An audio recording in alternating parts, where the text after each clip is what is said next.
time now for the last of our leader interviews. We've spoken, as you'll recall, if you've been watching, to all the main party leaders over the past few weeks on this programme. And as you will see, if we take a wider shot, there you go, the First Minister, John Swinney, joins me this morning. Good morning. Welcome to the Sunday Show. Morning, Martin. You rolled out a shiny new battle bus on Friday, your face emblazoned across the side of it in all its glory. All very nice. But you did this 6 days before the end of a 6-week campaign. What does that say about the state of your party, its finance?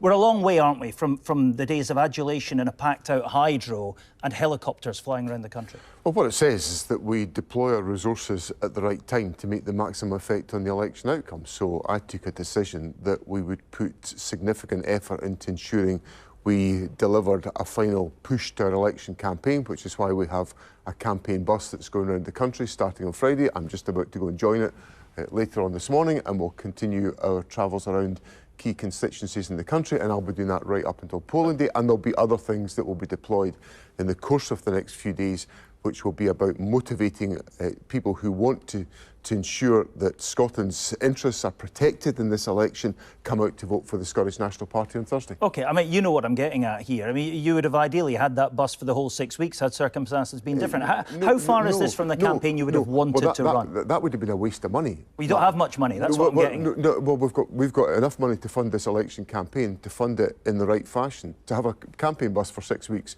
would have been a waste of money. I'm the First Minister, I've got a job to do. I've got to run the country. I've been doing that for, the Westminster might have been dissolved, but I've been running the country for the last few weeks, taking decisions, making sure I'm held to account in Parliament. I can't be away off in a bus all the time for 6 weeks. So we're doing it for the time that I've got available to make the maximum impact in the election campaign. An austere campain? No, a focused campaign, a campaign where we use our resources sensibly and wisely to get the maximum effect. And, there's no point in spending money 6 weeks out from an election campaign when you need to spend it in the critical period to motivate people to come out to vote, which is precise. And believe you me, Martin, I know you might not be convinced of this, but there's a lot of firepower coming from the SNP in the course of the next few days, deliberately designed to motivate people to vote on Thursday. I'm sure, and that leads me to my next question, because depending on which paper you read this morning, there's a suggestion you may be the victim of a tactical voting campaign. It may work to your disadvantage across central Scotland. It might work to your advantage and to the Tories' disadvantage in the North East. How worried are you about tactical voting? Well, people will exercise their votes according to their choices and their priorities, and what we've got to do is to put a positive and hopeful message to people about what the Scottish National Party can do for them. And that's what I've been doing throughout this election campaign, of saying to people there are some really big issues that are not being confronted in this campaign. The burden of austerity, your panel have just been talking about that. Anna MacDonald was making the point. There's an £18 billion tranche of spending cuts coming towards us from a Labour government that will be elected on Thursday because of the overwhelming votes in England. And that's going to have a negative effect on the public finances of Scotland. And I'm already wrestling as First Minister with huge pressure on our public finances and our public services. We need an end to austerity, but we're going to get this Labour government and they're going to continue austerity. That's the last thing we need. We need investment in our public services, and our message has been all about ensuring that's the case. We've also had a hopeful message about facing up to the realities about Brexit, because Brexit has delivered huge damage to our economy and our society. And the Labour and Conservative parties are not confronting that colossal issue that is undermining the strength of our economy and investment in our public services. Yeah, I mean, that brings me to my next question. Labour, the election hasn't even happened yet, and you're already blaming the next Westminster government for something. Let me finish this question and make this point, and it's not a brief point, but it's an important one. It's the main criticism, actually, that's levelled at your party, this kind of abdication of responsibility. If there are problems with public services, it's Westminster's fault, and it doesn't stop there. If there are problems with policing, well, that's a matter for Police Scotland. If it's the courts, it's the Scottish Court Service. If it's the prisons, it's the Prison Service. If it's the NHS, it's local health boards, or it's decisions for doctors, or it's council spending. If it's education, that's for councils as well. If it's business, it's Scottish enterprise. What do you take responsibility for as a government? Everything.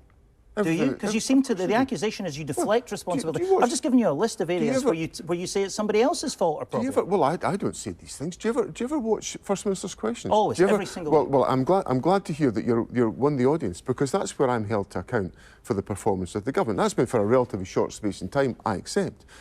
But there's a fundamental issue here, Martin, where as a political leader in Scotland, I will take responsibility for the actions of my government, but I'll also give people an explanation about what is driving those circumstances. So let's just take one of these issues about the public finances. So we've taken decisions over a number of years for which I sit here and take full responsibility to increase taxes for people on higher earnings so we can generate more revenue to invest in our public services. So as a result of those decisions, where we in the Scottish Government have increased taxes for higher earners, we're generating £1.5 billion more of investment in our public services. So we're deploying that. We've still got challenges in the delivery of our public services. Why is that the case? That's the case because the other bit of our budget, which comes from Westminster, is affected by Westminster austerity and the 14 years of spending cuts that we've had from the Tories, which will be prolonged by the Labour Party. So there is me accepting responsibility for tax changes that the Scottish Government has made, but giving an explanation about why we can't meet all of the demands of people because of the credit and deflecting the blame. Well, accepting the credit for tax increases is a really interesting way to express it. You always say, look, we've done this for you because we raised the taxes on the better off. But when it's why didn't you do that, it's always somebody else's fault. Well, I'm simply saying that the resources we've got available to us in Scotland are a product of two things. The decisions we take ourselves, and we've taken decisions which I'm openly accepting, have increased taxes on higher earners. But our budget is also significantly affected by the decisions taken You're making my point.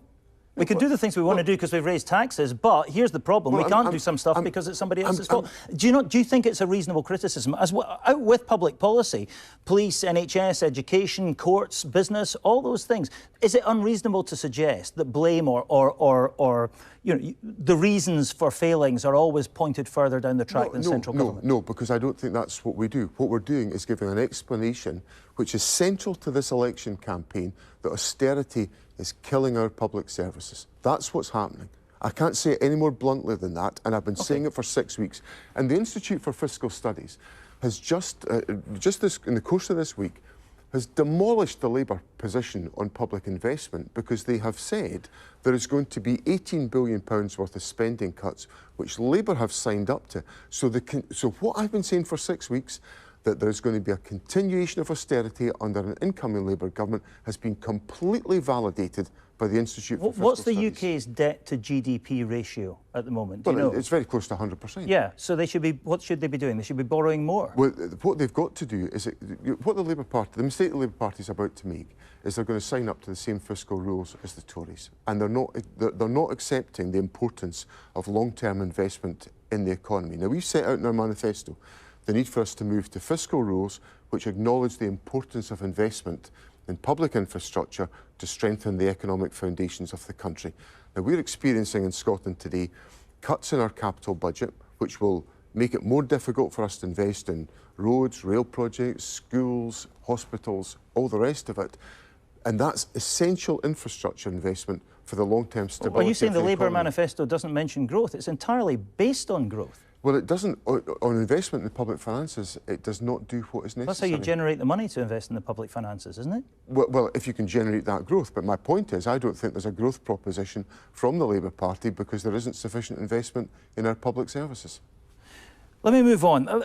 Do you accept, presumably, that if you win this election, you get the right to implement everything that's in your manifesto? That's how it works, right? Well, we take forward what's in our manifesto. Yeah, so whoever wins this election in Scotland, whatever, gets the right to implement whatever's in their manifesto. So if Labour get more seats than you here in Scotland, they get to implement what's in their manifesto, including a promise that there will be no independence referendum in the next 5 years. You just have to accept that, right, if you're a Democrat?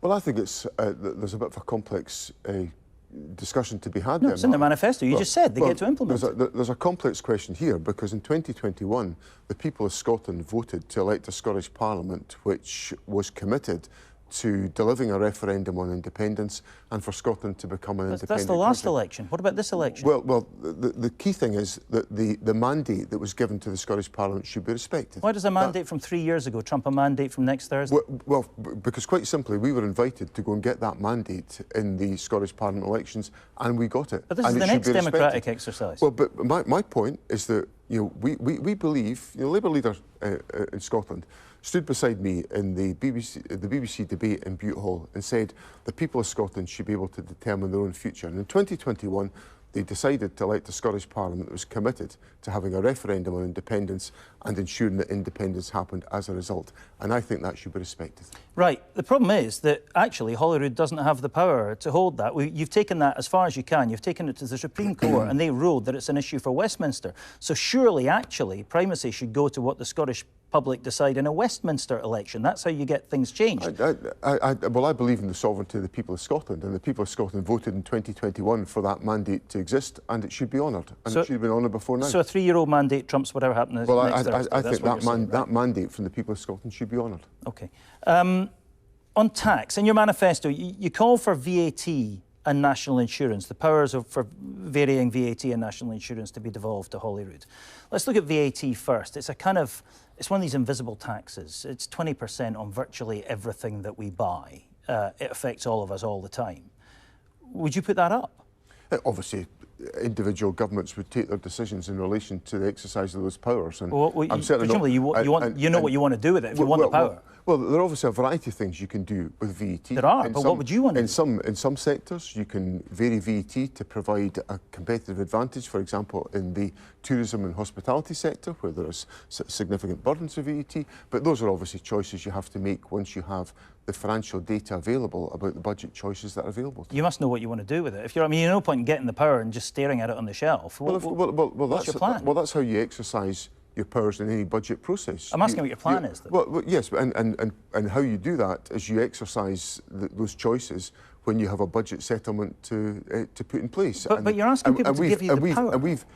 Yes, but we should know what you plan to do with it before we decide whether to give you that vote. Well, any government is getting access to a range of different powers, and they exercise them over the course of a parliamentary term, and they make judgments about that. Now, you either box yourself in, as the Labour Party has done, by saying, well, we won't change this tax or that tax or the next tax, or you give yourself the opportunity to exercise the choice that you wish to exercise when you make these decisions in a budget process. So you know what you would do. And that's exactly what we have done on income tax. So we've gone to people and said, we have this power on income tax and we will exercise it in this fashion, and that generates extra investment in our public infrastructure and our public services, and as a consequence we are able to afford investment in our public services in a fashion that is greater than would be the case had we accepted the budget settlement of the UK government. You've also gone to the UK government and said, why don't you implement an income tax policy like ours, where people with the broadest shoulders bear a bit more of the burden? And you've done the calculation. You say that I think Scotland would get £1.6 billion more to spend on health per year if the UK had the same tax system as Scotland did. What a great advert that is for the union, isn't it? Well, access to much more revenue easily, big economic benefit. Well, no, you're turning the argument on its head there, Martin. The point I'm making is that if the UK government doesn't change its stance on tax, Scotland is going to get its budget cut. Now, let me just say that again. If the UK government doesn't change its stance on tax, we'll get our budget cut. And the IFS have just validated that line of argument. Now, what I'm saying to the UK government is there's a simple answer to avoid the spending cuts that you're about to impose on Scotland, and that is to take the same tax stance that we've taken in Scotland. Now, we've done that so that we could avoid spending cuts in Scotland. It's tough enough in the public services. But we've said to the UK government, here's a route to avoid imposing £18 billion worth of spending cuts, which will come to Scotland, and that will damage our public services. The UK government, public spending here in Scotland, 15% higher than the rest of the UK. Why is your focus on pouring more money into public services rather than reforming them?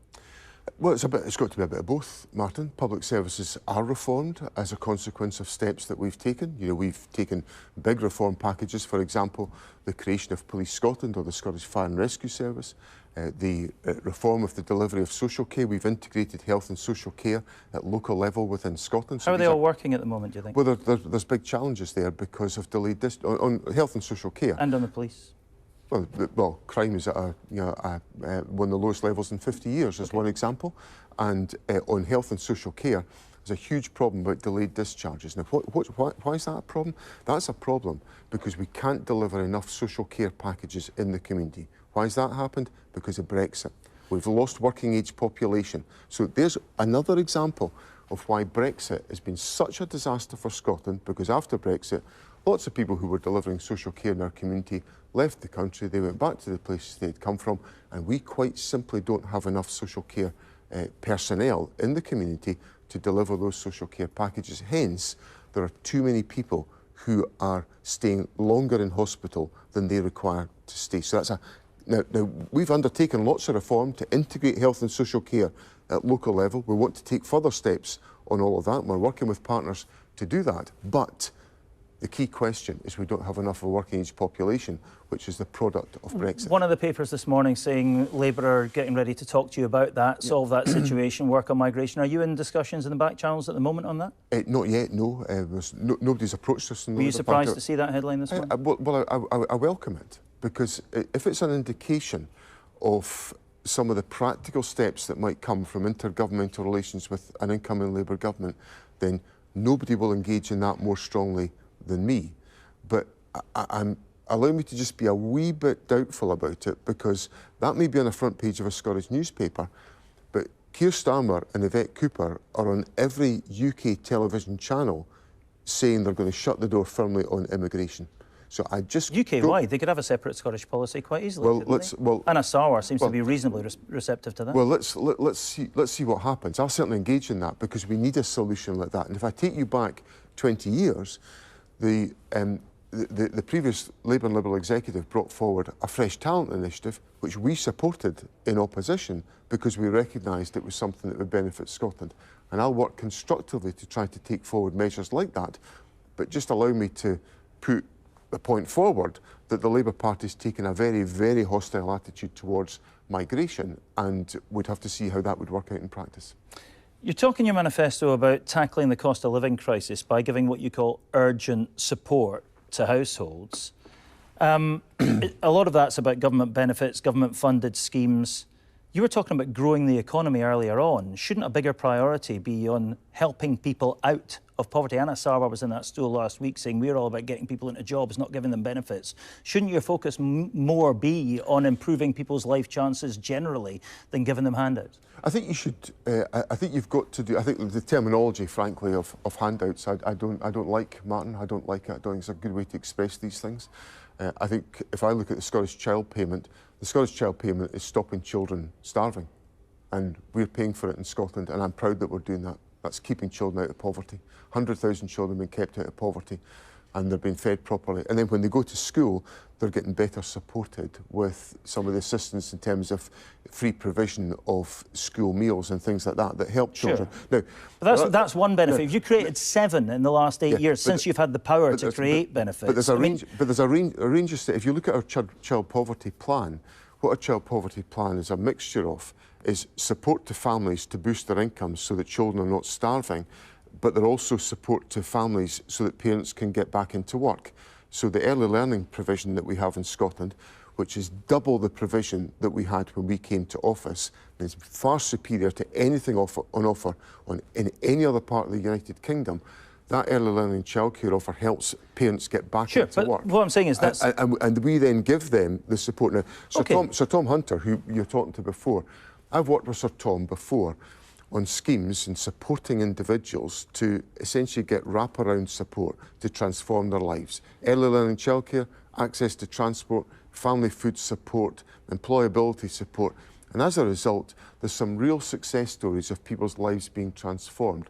Now, that's what lies at the heart of the child poverty delivery plan that the Scottish Government has, because we're determined to get families out of poverty, because by that way they participate in the economy, they generate work, they pay taxes, and that contributes to the public finance. Another big issue in terms of the cost of living crisis is housing. We learned this week the number of new homes being built in Scotland over the past year fell by more than 17% on the year before. The number of affordable homes fell by 9%.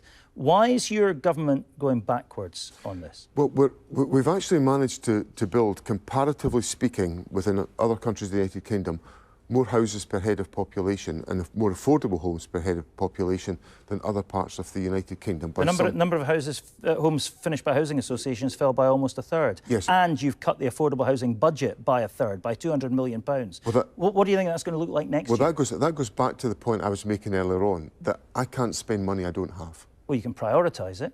Well, but then there's a variety of other projects and priorities we've got to take forward. You can prioritise the money you do have, and you've taken it away from affordable housing. Yeah, and because we're investing in a range of other projects about investment in healthcare, or investment in local government, or investment in community development, or investment in transport infrastructure. People want us, for example, you'll have had other politicians sitting in this very stool demanding that we, for example, dual the A9. Well, we're dualling the A9 just now. We've got to spend money on that. But what we can't do, Martin, is we cannot spend money we don't have. Can you look the people of Scotland, the young people of Scotland in particular, in the eye this morning and tell them you're doing as much as you can on housing when you're cutting affordable housing budgets by a third? Well, I've got to be straight with people that there are limits to what we can do with the resources that we've got available to. Well, I'll be straight with people. I would like to do more. Of course I'd like to do more.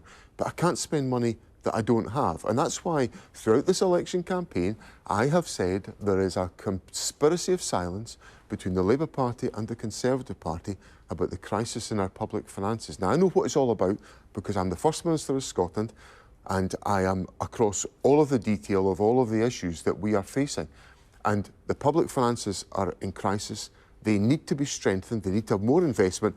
And the UK parties that will shape the size of the budget are ducking that issue. There will be people watching and listening to this interview this morning, Mr Swinney, saying there he goes again, back to the second question I asked you, abdicating responsibility. But no, it's not in the slightest bit. I'm giving people an explanation, Martin, and you know, I don't have 100% control over the money that's raised in Scotland. I've got control over part of it, and I take responsibility for that, and I explain what we do with that. That's why we've increased tax on higher earners.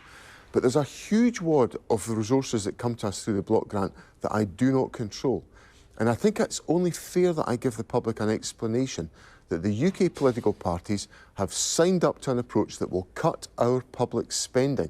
And after 14 years of austerity from the Conservatives, I think people in Scotland will be aghast that the Labour Party plans to continue spending cuts where the Tories left off. So housing is a choice that you've made. You've taken money out of that budget to allocate it elsewhere. Let's look at health. When your government came into power, you were spending 17% more than than England was on health, and now it's almost parity. It's 2 or 3% more. So that's dropped down your list of priorities as well, isn't it? Maybe that's why we've got such lamentable cancer waiting times. Well, when you look at when we came to power, the health service occupied about 33% of our total budget. It's now very close to 50%. So health now occupies a greater proportion of the budget that is being spent in Scotland. That's why we're able to invest in the health service to the fashion that we have, where we've got a higher number of staff than we had when we came to office, higher number of sophisticated disciplines providing cancer care than we had when we came to office, making sure that people's needs are being met. Cancer waiting times are lamentable. Well, cancer waiting times are a challenge, although there is a huge amount of good work undertaken to meet the needs of individuals. But You're missing every target. But my point, I come back, Martin, to the point that the overall finances available to us are a product of the decisions that will be taken in Westminster, which will result in spending cuts, and people have to be aware of that issue. Your manifesto is full of sunlight and you know, golden promises, isn't it? There's never any of this reality in it. There's never any of, but we have to live under the burdensome restrictions of Westminster and we won't be able to do what we want to do. Well, I think that's essentially what you've been putting to me throughout this interview, that we are actually setting out that reality to people. That's what I explained to people when I'm answering questions as First Minister, or when I'm engaging with members of the public. I'll give them the full unbridled answers about the realities that we face. Give me a full unbridled answer on this then. And I was touching with Anna earlier on the debate last week in the United States. The Democrats there taking an enormous amount of heat for their failure in succession planning. They've had 17 years to come up with the next Barack Obama, and what they got was a really pretty shocking performance in the debate from Joe Biden last week. I'm by no means comparing you to Joe Biden, Mr. Swinney. But my goodness. But let me. We really are in the No, I'm not. I'm not doing that. But there is a comparison to be drawn, because your party's been in power for 17 years. But bar one disappointing year under Hamza Yusuf, the same three people have been in charge of it since 1990. And now you're back for a second go because they couldn't find anybody else. They had to beg you to come back. Is it not fair to criticise the SNP for an abject failure in succession planning as well? Well, the SNP's had a tough time. I think I've been pretty candid about that with the public in Scotland. But this is a long-term failure we're talking about. Where we are today is that I've been in office for just short of 8 weeks now. In that time, I've united the Scottish National Party. I've got the party focused outwards on a positive election campaign about providing hope and an alternative to the straitjacket of Westminster control in Scotland. I believe that decisions about Scotland's future should be made in Scotland. But why does it have to be you that is putting that message? Why isn't there a firebrand young? Well, I think if you look at, well, OK, I'm the front of house. I'm the leader of the party. I'm the First Minister of Scotland. But look around about me. Look at Stephen Flynn. Look at Kate Forbes. Look at Mary McCallum. Look at Neil Gray. Look at Shirley Ann. Why aren't they leading the party? Why is the guy who's done it before? Why are the same three people doing it for the last 34 years? Well, because the SNP needed to go through a process of coming back together again. And I've done that. I've brought the party together. I've got the party focused outwards, and I've got the support and the assistance of some absolutely fantastic candidates and senior ministers and Westminster parliamentarians who are communicating our message powerfully and with inspiration to the country. But you're here for the long term, right? Of course I told my party that I was here to take us well beyond the 2026 elections, and I look forward to doing so. All right, well, we will see what happens in the more immediate election this Thursday. John Swinney, thank you very much indeed for being my guest this morning